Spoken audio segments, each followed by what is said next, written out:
Subscribe to History Vault right now, because this episode uncovers one of the most misunderstood engineering practices of the northern medieval world. This was not folklore, magic, or accidental preservation. It was a deliberate, repeatable method that allowed soft, fast-growing wood to harden so completely that later observers described it as having turned to stone.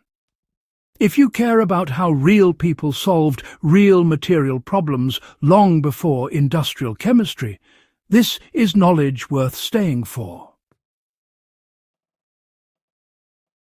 Why northern builders needed to transform weak wood or accept structural failure. Across Scandinavia, the Baltic and the northern British Isles, stone was scarce, transport was slow, and winters were brutal.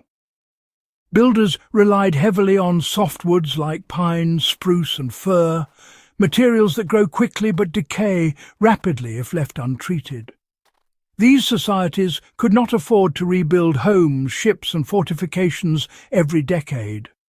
Rot, insect damage and compression failure were constant threats. The solution was not replacing soft wood with rare hardwoods, but altering the wood itself so it behaved differently under pressure, moisture, and time. How slow saturation, followed by controlled drying, changed wood at a cellular level. The core of this forgotten northern trick was water, time, and patience. Timber was deliberately submerged in cold streams, bogs, or tidal inlets for months or even years. This process, often called ponding or bog seasoning, leached sugars and starches from the wood, removing the nutrients fungi and insects rely on. At the same time, minerals from the water slowly replaced organic compounds within the cell walls. When the wood was later raised and dried slowly, the cellular structure collapsed inward and hardened. The result was timber that became denser, heavier, and far more resistant to decay. Modern woodworkers can still replicate part of this by soaking green lumber in flowing water for extended periods before air-drying it under cover. Why bogs and mineral-rich waters were preferred over ordinary rivers? Not all water was equal. Northern builders favoured peat bogs and iron-rich streams because these environments infused wood with tannins and minerals. Oak preserved in bogs often darkened and hardened so dramatically that it became nearly as durable as stone, a phenomenon still visible in archaeological finds. Pine and birch treated this way gained compressive strength and weather resistance far beyond untreated timber. A practical modern example is storing fence posts or beams in tannin-rich water sources or adding natural tannins during soaking to mimic these conditions. Now, let's consider how repeated freezing and thawing really completed the transformation. Northern climates, you see, added yet another layer to the process. After soaking, timber was often just left exposed through the winter months. Those repeated freeze-thaw cycles, well, they forced any remaining moisture out of the wood structure and at the same time tightened the fibres. This sort of natural stress testing revealed weak pieces early on and, interestingly, strengthened the rest. For modern builders in cold regions, allowing treated wood to season outdoors through these seasonal cycles can, in fact, significantly improve long-term durability compared to kiln drying alone. So, why did surface treatments seal the transformation rather than simply replace it? Once the wood was properly hardened, it certainly wasn't left bare.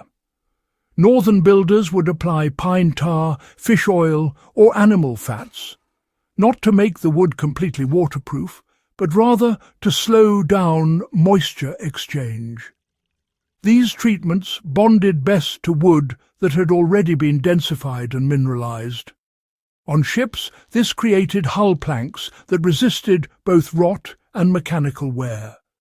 Even today, applying natural oils to well-seasoned wood, rather than to fresh lumber, follows the same logic and frankly yields longer-lasting results. Now, let's talk about how this method actually allowed softwood structures to survive for centuries.